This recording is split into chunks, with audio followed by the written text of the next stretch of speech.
Assalamualaikum warahmatullahi wabarakatuh. Mustafa Muhammadin sallallahu alaihi wasallam wa dirati wa tanashin salihin zanakatul muqarrabin. Husan mu'alif hadal kitab Sayyid Muhammad ibn Alwi al-Maliki sallallahu Husan la aba'ana wa umatina wa jatina wa jatina wa sallallahu masyaykhina. Husan la mahatina al-asqiya malam asatina talamidhi wa ahli baiti billahi ta'ala lahumul fatihah. Bismillahirrahmanirrahim.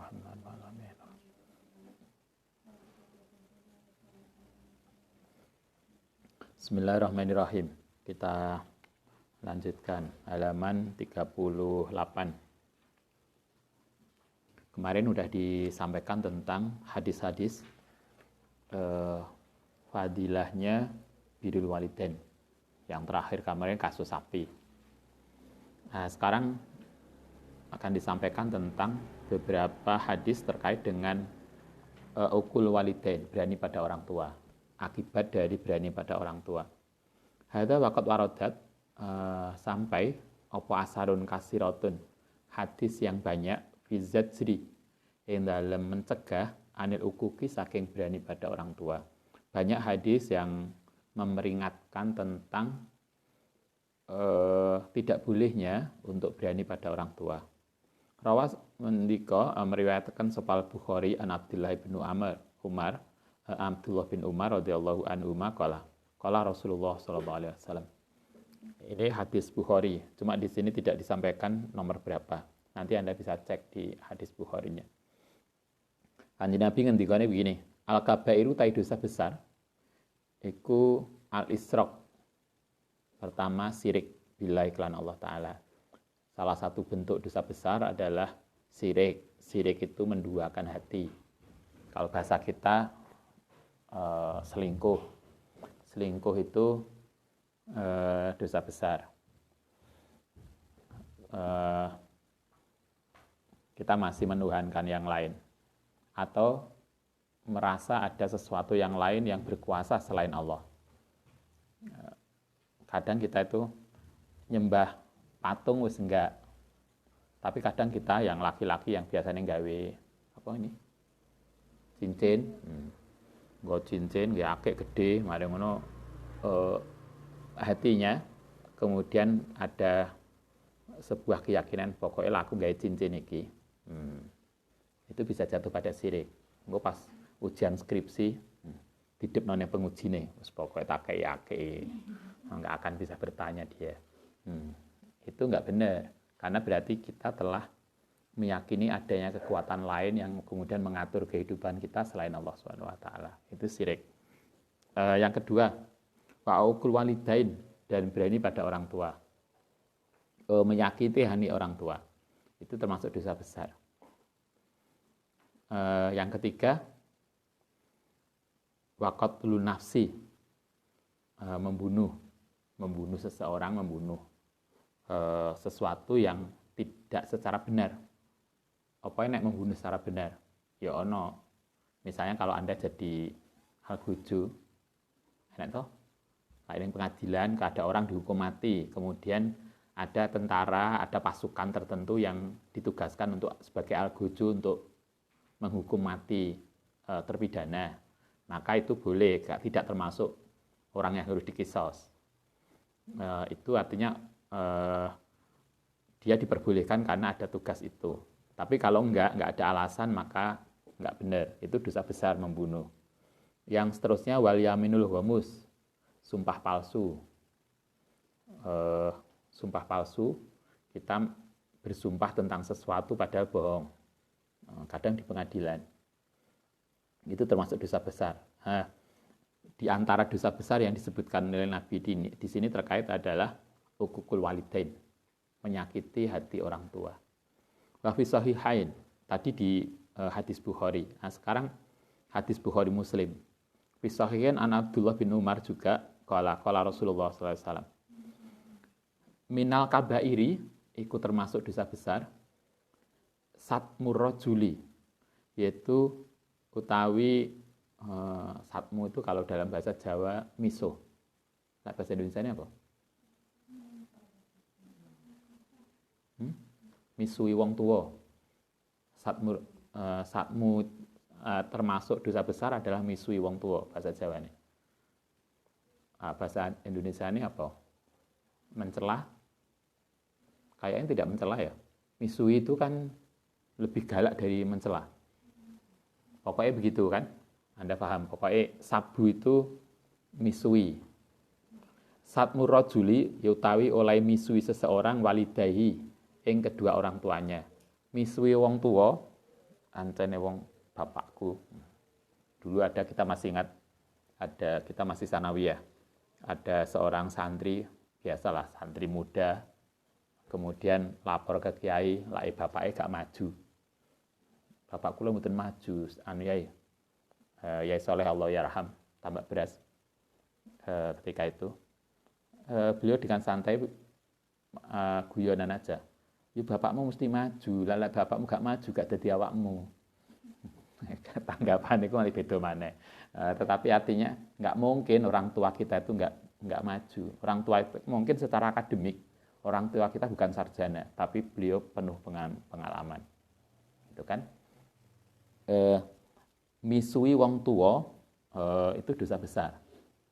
Basa Jawane misui, nggak tahu bahasa Indonesianya. Anda paham? Basa Madura ini, saya malah nggak paham juga. Yang Madura nggak tahu lah. Bukan sekedar mencaci kayak misuh itu kan bukan sekedar mencaci. Satmu rajuli itu termasuk dosa besar.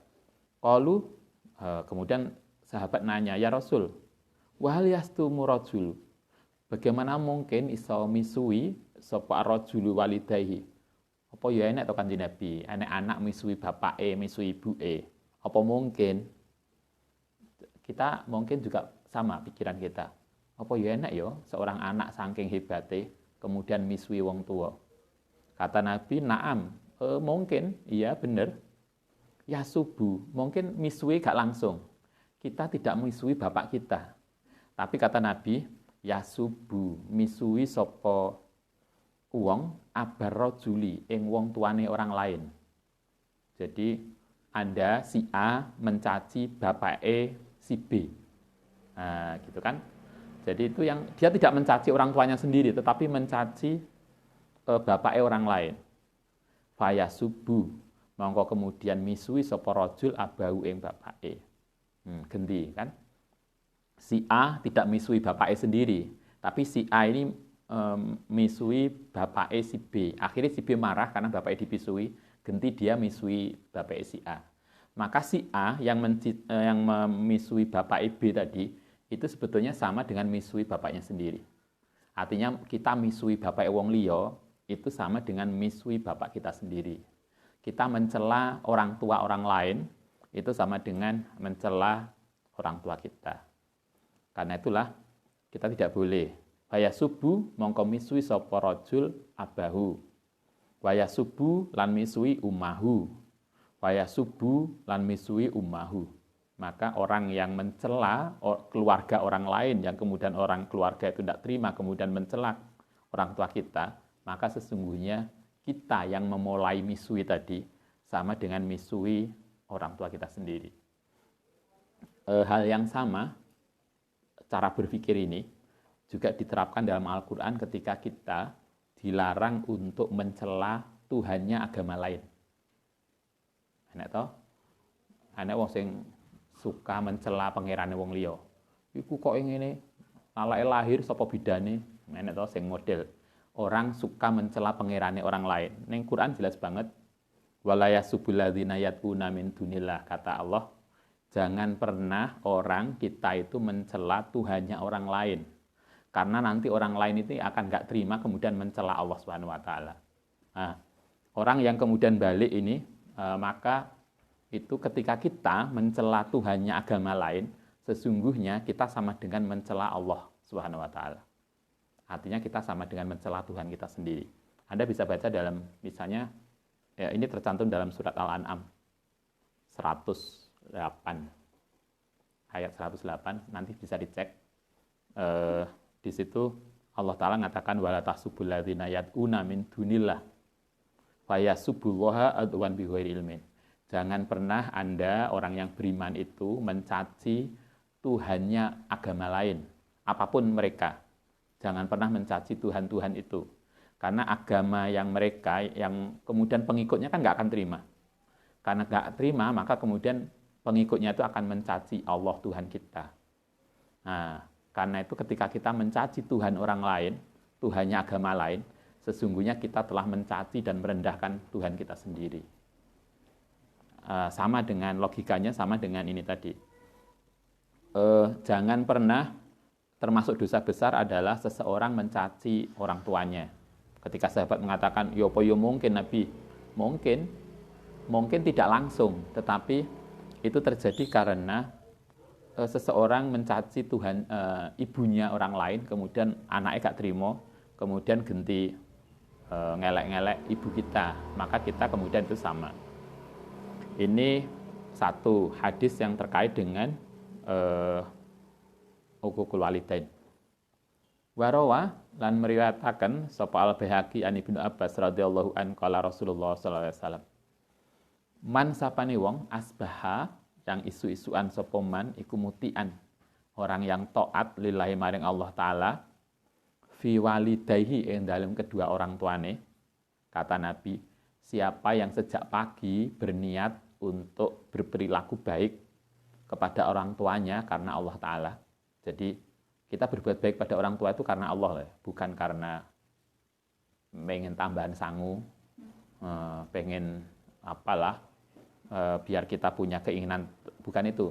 Tapi man asbaha muti'an lillah fi walidayya, itu berbuat baik karena mengikuti perintah Allah Ta'ala. Nah, siapa yang sejak pagi berniat untuk berbuat baik pada orang tua karena mengikuti perintah Allah, asbaha, mongko dadi lau kediman apa babani, dua pintu itu maftuhani, terbuka minal jannati saking surga. Kata Nabi, siapa yang sejak pagi telah berniat untuk berbuat baik kepada kedua orang tua. Orang tua kita kan dua. Ketika masih hidup, maka berarti dua pintu surga terbuka untuk kita.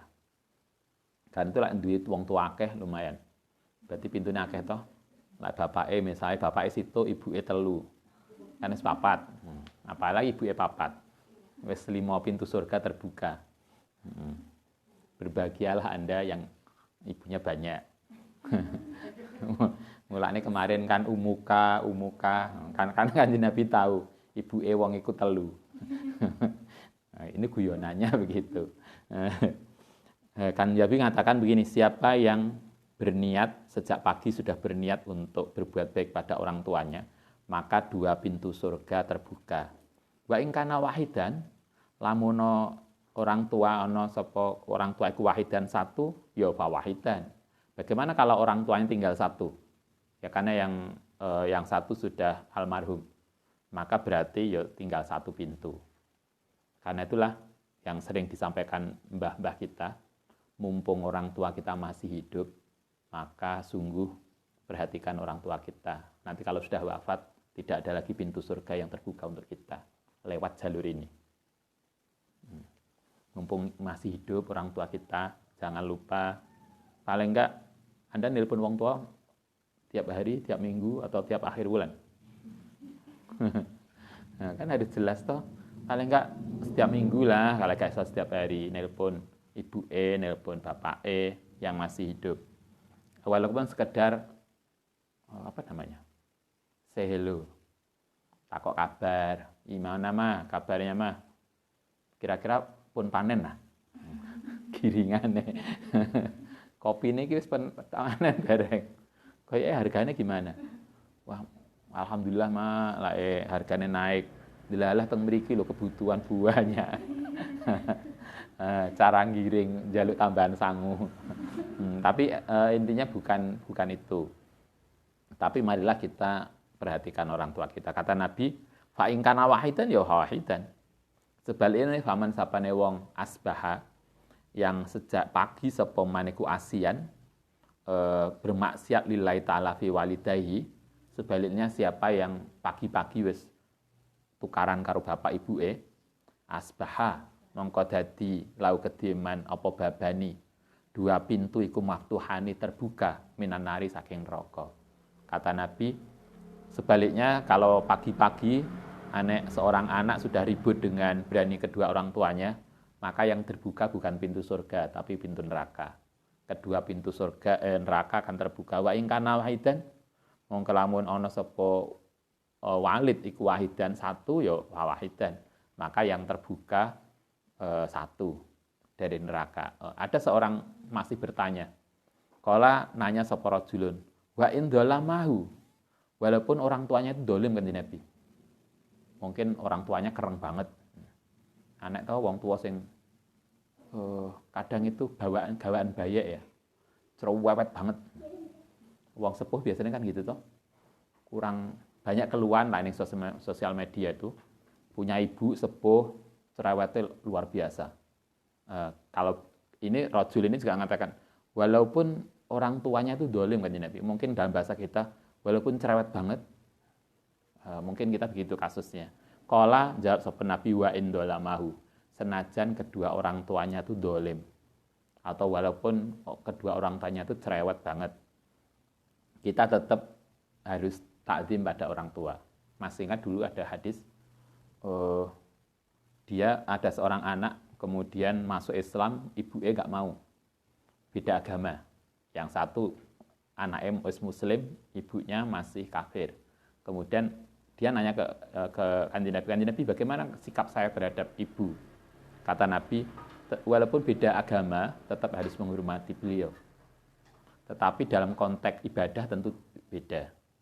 Karena ibadahnya beda, keyakinannya beda. Tetapi soal relasi manusia, kita tetap harus menghormati dia. Di hadis ini bahkan Nabi mengatakan, wa indolamahu, wa indolamahu, wa indolamahu. Senajan orang tuanya itu mungkin jahat banget. Itu loh tetap kita tidak boleh berani sama orang tua. Apalagi yang orang tuanya tiap bulan sabar banget, ngasih kiriman, ngasih apa, hanya disuruh sangat tidak etis lah kalau kita kemudian sampai menyinggung perasaan orang tua. Ini hadis terkait dengan birrul walidain. Rawa sapa al-Baihaqi, ada hadis lain yang diriwayatkan oleh Baihaqi an Abi Bakrah, saking Abi Bakrah radhiyallahu an. Abi Bakrah itu salah seorang rawi yang banyak meriwayatkan terkait dengan perempuan. Biasanya hadis-hadis perempuan itu Abi Bakrah. Salah satunya yang terkenal yang kemudian menjadi pembicaraan adalah, Anda masih ingat hadis la yuflihal qaum walau amrohum imro'atan. Seorang kaum tidak akan beruntung kalau menyerahkan kepemimpinannya pada perempuan. Yang kemudian dipakai oleh sebagian kalangan untuk menolak pemimpin perempuan. Itu diriwayatkan oleh Abu Bakrah. Qala Rasulullah SAW, kullu dzunubi utawi seluruh dosa iku yaghfiru bakal berkenan mengampuni sapa Allah minha saking dzunub masya'a sekehendaki Allah Ta'ala. Artinya seluruh dosa itu akan diampuni Allah Ta'ala. Allah Ta'ala akan berkenan mengampuni seluruh bentuk dosa. Ila uquqal walidain, kecuali dosa berani orang tua. Berarti ada dua yang tidak diampuni oleh Allah. Satu syirik. Banyak tuh hadis Quran. Allah itu akan mengampuni semua kesalahan kecuali syirik di Al-Quran. Nah, di sini ditambah satu lagi, ditambah adalah dosa berani pada orang tua. Fa'innahu sedunia Allah Ta'ala iku yuj'ilu bakal mempercepat sapa Allah li sahibihi maring orang yang punya dosa uququl walidain fil hayati dalam hidup qoblal mamati sebelum mati. Kalau kita membaca hadis, salah satu barokah Kanjeng Nabi itu bahwa umat Kanjeng Nabi itu tidak akan mendapatkan siksa sampai dia nanti di akhirat. Jadi umat Muhammad, umat Kanjeng Nabi itu tidak akan disiksa di dunia. Siksanya nanti di akhirat, kecuali birrul walidain. Birrul walidain itu akan kontan. Sebelum mati, dia akan merasakan siksaan itu. Birrul walidain ini artinya uququl walidain, berani pada orang tua itu luar biasa, gak usah nunggu mati. Ning dunia biasanya wis dapat apa bahasa kita perskot ya, bener ya perskot ya, yang nyicil dhisik. Nah, kayak biyen istilah perskot, jadi dikasih uang duluan. Nah, seksone dikasih duluan sebelum mati. Ini Baihaqi. Warawa lan cerita sapa meriwayataken sapa Ibnu Majah. Sekarang ada Ibnu Majah. Ja'a datang sapa rajulun seseorang. Ila Nabi maring Kanjeng Nabi. Ada seseorang datang ke Nabi. Kemudian dia bilang begini. Inna abi sak temene bapakku iku ihtaja butuh mali ing hartaku. Enek kayak kita, anak kemudian bilang ke Nabi, Kanjeng Nabi, bapak kula niku lho bolak-balik njaluk dhuwit. Ya napa niku? Apa kata Nabi? Qala jawab sapa Nabi, ketika orang tua kita butuh uang, maka Kanjeng Nabi kemudian mengatakan anta wa maluka li abika. Anta dirimu wa maluka lan hartamu iku li abika untuk bapakmu, milik bapakmu. Sehingga tidak ada alasan bagi seorang anak kalau bapaknya butuh untuk tidak membantu. Sehingga sangat tidak benar ketika ada kasus kemarin seorang anak melaporkan mae. Itu jangan luar biasa anaknya. Mae dilaporkan kemudian dipenjara karena mengambil tanduran, gitu kan? Ya, mana itu? Dulu ada tuh Jawa Timur loh. Kata di persidangan, emak ini punya tanah, kemudian tanahnya itu wis diserahno ke anaknya. Karena anaknya merasa sudah memiliki tanah itu, suatu ketika emaknya itu butuh pohon yang ada di tanah itu. Begitu dipotong loh anaknya ngamuk. Karena merasa tanah itu sudah diberikan ke saya, ngapain kemudian kok diambil emak? Nggak izin. Maka kemudian emaknya dilaporkan ke pengadilan. Itu luar biasa emaknya.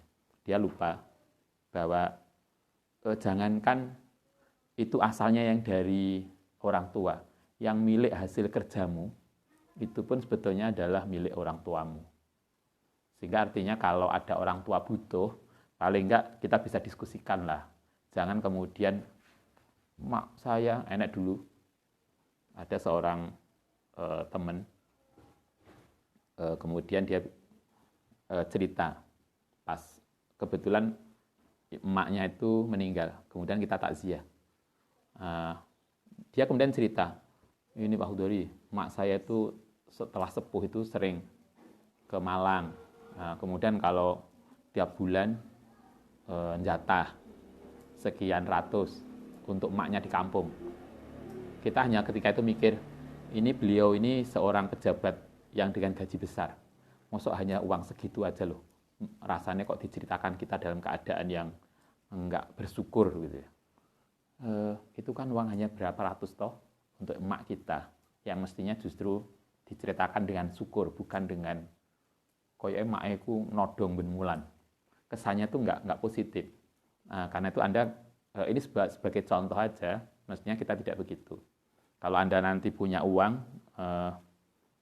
kalau orang tua kita membutuhkan, silahkan Anda bisa diskusikan. Paling enggak kita bisa membicarakan itu dengan orang tua kita. Karena kita juga paham, kalau Anda sudah nikah, Anda juga punya anak, punya keluarga yang itu menjadi tanggung jawab Anda juga untuk, misalnya kalau Anda sekolah, nikah, kemudian punya anak akeh, yang anaknya pada kuliah, Anda juga perlu biaya untuk mereka.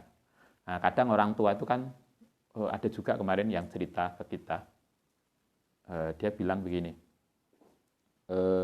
biasa atau mertua, apa namanya, jadi kayak si A sama si B nikah.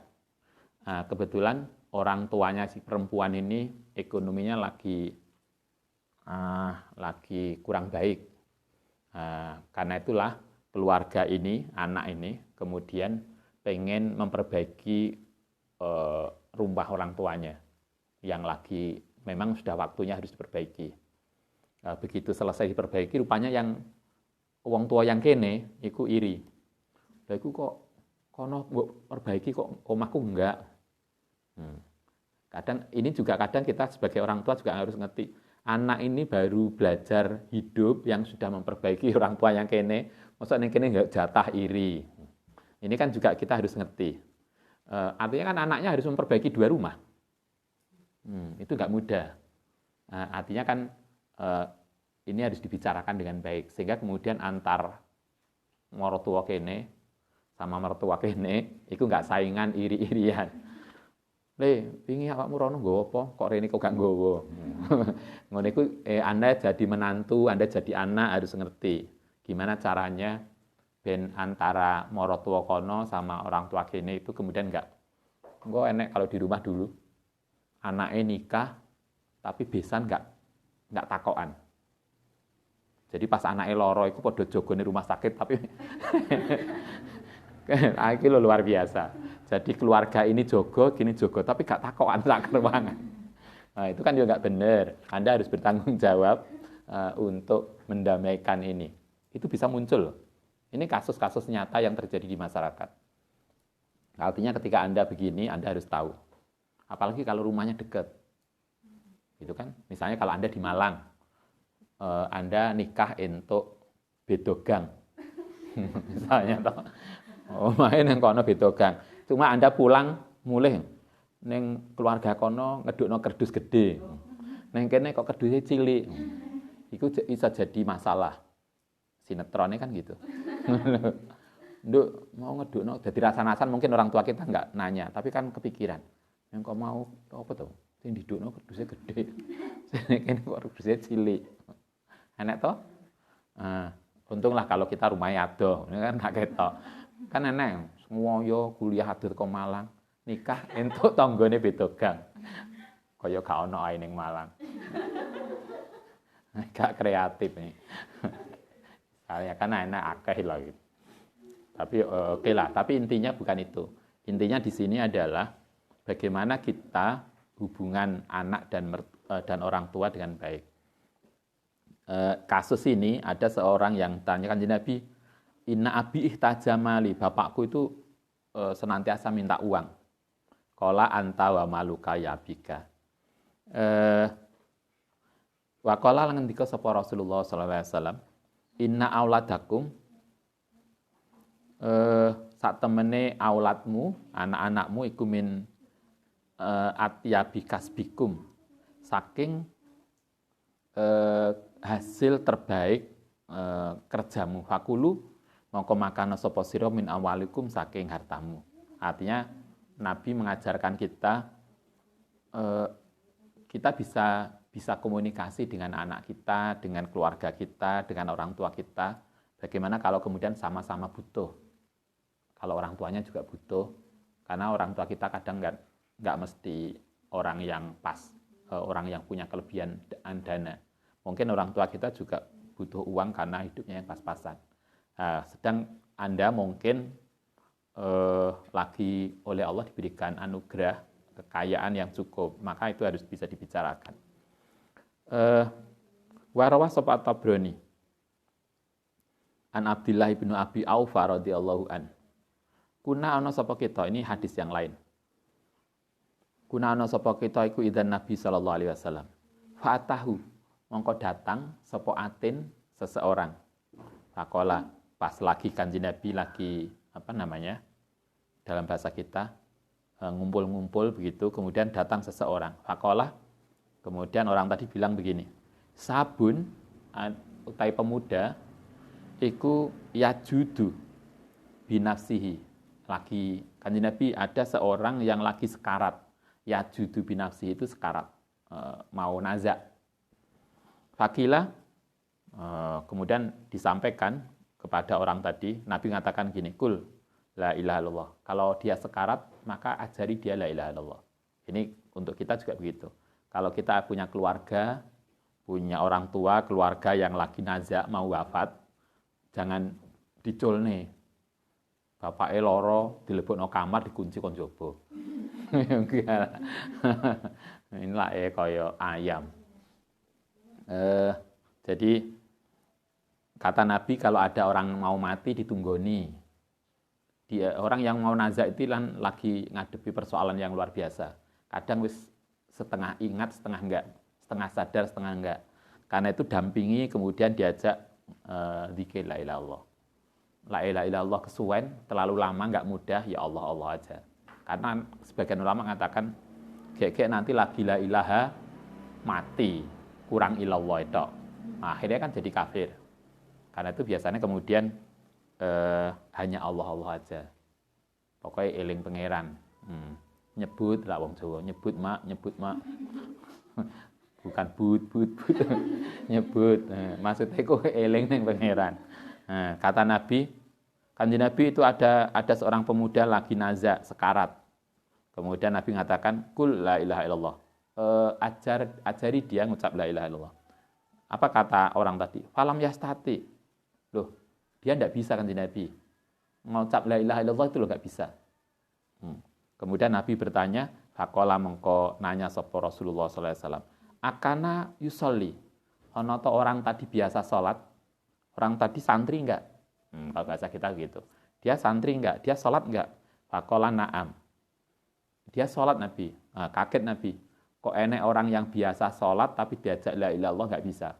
Itu berarti ada problem. Karena orang yang biasa sholat, insya Allah dia akan iso mengucapkan la ilaha illallah. Tapi ini enggak iso. Maka begitu dia enggak bisa, fanahado. Kemudian bangkit sapa Rasulullah sallallahu alaihi wasallam. Nah, nahado itu kan bangkit. Mulanya ada toh nahdoh, kebangkitan. Nahdlatul ulama, kebangkitan santri. Berarti bukan bangkit kok ngantuk. Tetapi itu berarti kebangkitan dalam bidang keilmuan. Karena ulama itu kan alim, orang yang terpelajar. Nahdlatul ulama artinya kebangkitan kaum terpelajar. Karena itu kan itu sama kaum terpelajar itu kan santri. Berarti Nahdlatul Ulama itu kebangkitan para santri. Yang dibangkit apa? Keilmuannya. Karena itulah kalau kemudian melo NU kok gak bangkit keilmuannya, berarti gak sudah Nahdlatul. Kan begitu. Bukan kok kemudian bacaannya. Bacaan itu penting. Bacaan apa? Tahlilan, kayak gitu penting. Tetapi bukan itu intinya. Tapi kebangkitan keilmuan. Fanahado. Mongko bangkit sapa Rasulullah sallallahu alaihi wasallam. Wa nadadohna. Kemudian kita juga bangkit mau satane Nabi. Fadakhala mongko masuk. Nabi kemudian begitu diceritani tadi kemudian berangkat ala sapi. Kemudian diparani rumahnya.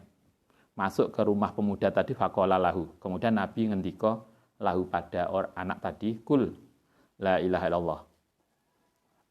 Nabi sendiri coba yang nuntun la ilaha illallah.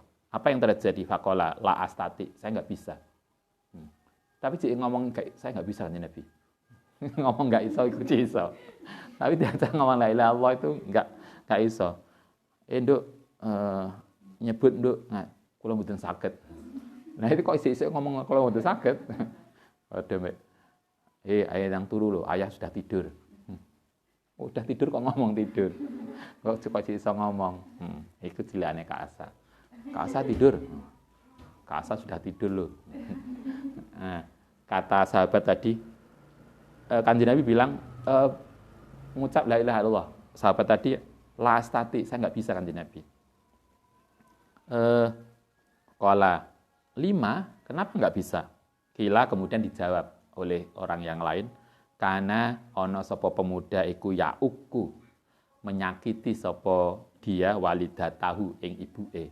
Coba, dia sholat, dia puasa, mau mati, sing bimbing Kanjeng Nabi, itu lho pun gak iso.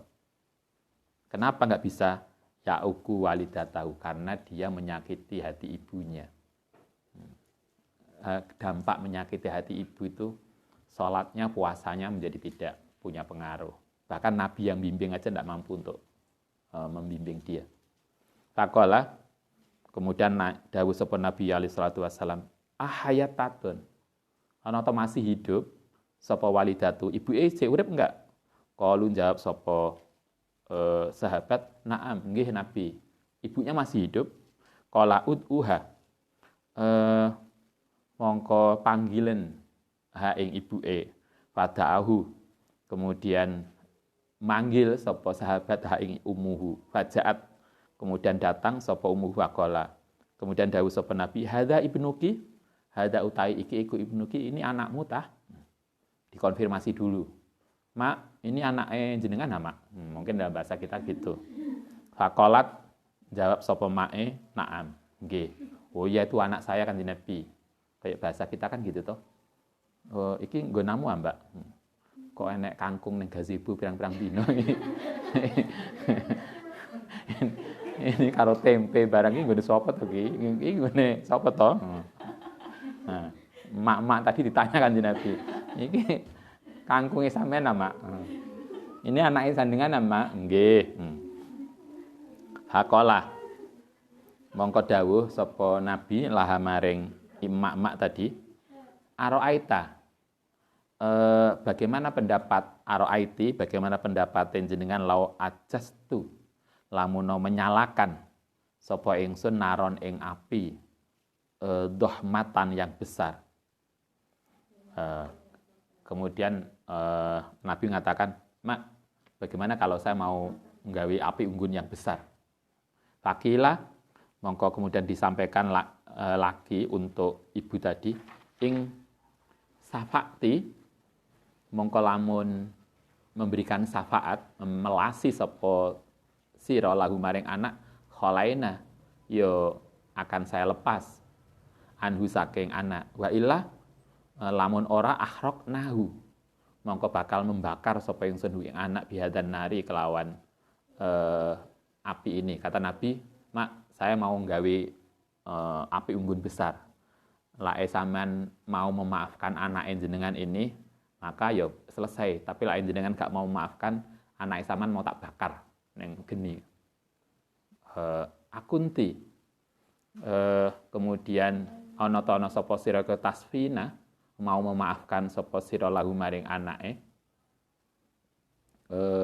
Ditanting orang itu. Karena dia sudah nazak, kalau ibunya nggak mau memaafkan, yo dibakar aja. Kata Nabi, kenapa harus dibakar?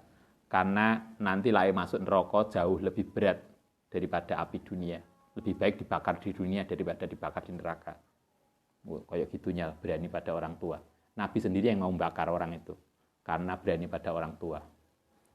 Qolat kemudian jawab sopo ibunya, maknya tadi, ya Rasul, idzan kalau begitu asfa'u, ngampuni sapa kula. Kalau begitu yo saya akan memaafkan Kanjeng Nabi. Faqala mongko dawuh sapa Nabi, Nabi gak trimo. Gak yakin kalau dia mau memaafkan. Kemudian Nabi menguatkan fa'ashhidi. Maka saksikan, yo kalau begitu buktikan, gitu. Kanjeng Nabi, saya akan maafkan, yo buktikan kalau Anda memaafkan anakmu. Buktikan lillahi ta'ala ing Allah ta'ala. Wa ashidini, lan buktikan kepadaku annakis dunia sira iku qad raditi, teman-teman wis ridho sapa sira anhu. Dibuktikan dengan ucapan bahwa dia telah mengampuni anaknya. Qalat kemudian mengucap sapa mak-mak tadi, Allahumma inni ushiduka wa ushidu rasulaka. Ya Allah, ini satune ingsun iku ushiduka, mempersaksikan sapa ingsun ka ing Tuhan. Wa ushidu lan mempersaksikan sapa ingsun rasulaka ing utusan Tuhan. Anis dunia ingsun iku qad raditu, teman-teman wis ridho an ibni saking anakku. Itu ridhonya oleh Nabi, gak terima mak, sampean wis ngampuni, nggih pun enggak cukup begitu. Karena kan mungkin perasaannya hanya ngomong di lisan, tapi perasaannya urung, karena itu harus dibuktikan. Sehingga Nabi mengatakan kalau sampean memaafkan anakmu ya buktikan. Kemudian orang tadi mengatakan, saya bersumpah bahwa demi Allah dan Kanjeng Nabi, saya telah ridho memaafkan anakku. Itu bukti begitu. Faqala kemudian dawuh lahu maring anak tadi sapa Rasulullah sallallahu alaihi wasallam. Begitu orang tuanya raditu an ibni, wis mengampuni anaknya. Qala lahu Rasulullah, ya gulam, pemuda, kul la ilaha illallah wahdahu la syarikalah wa asyhadu anna Muhammadan abduhu wa rasuluh. Malah lebih panjang saiki. Tadi kan cuma la ilaha illallah tok. Sekarang oleh Kanjeng Nabi setelah diampuni oleh ibuke, Nabi nuntune malah gak titik, malah akeh. Beliau mengatakan la ilaha illallah wahdahu la syarikalah wa asyhadu anna Muhammadan abduhu wa rasuluh. Faqalaha. Kemudian anak tadi bisa mengucapkan seperti yang disampaikan oleh Kanjeng Nabi. Faqala, setelah itu mongko dawuh sapa Rasulullah sallallahu alaihi wasallam, alhamdulillah alladzi anqadhahu, yang telah menyelamatkan sapa Allahu ing tadi pemuda tadi minan nari saking neraka. Dia selamat dari neraka karena ibunya mengampuni dia. Karena itulah banyak tuh kasus seorang ibu, seorang istri nikah, kemudian karena ada persoalan, biasanya yang sering terjadi itu nikah tanpa ridho ibu. Kemudian setelah punya anak, hamil, kadang proses melahirkannya angel banget. Kalau orang Jawa kemudian cari air cuci kaki ibunya, kemudian diminum. Coba, air cuci kaki. Jadi ibu itu kongkon cuci kaki, terus airnya itu diambil, kemudian diminumkan anaknya.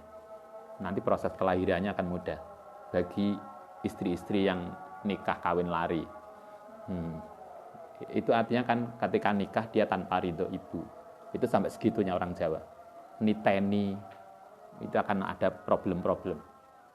Banyak kasus itu. Itu Jawa. Tapi yang pasti yang kita kembali ke hadis ini, anak ini kemudian bisa selamat, bisa zikir kembali, bisa ingat Allah, bisa dibimbing setelah mendapatkan pengampunan dari ibunya. Orang ini nanti akan diceritakan lebih lanjut. Kita kenal istilah nama Alqamah. Nanti akan diceritakan dengan cerita yang berbeda. Tapi prinsipnya sama. Intinya adalah marilah kita berusaha untuk bagaimana baik pada ibu kita dan bapak kita. Al-Fatihah.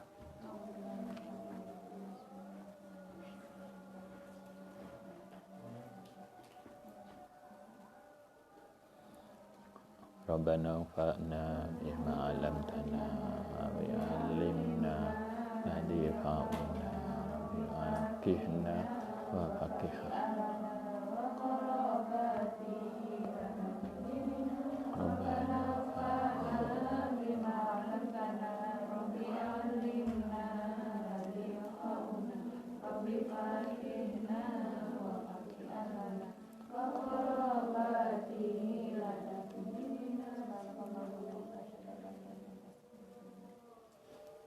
Assalamualaikum warahmatullahi wabarakatuh.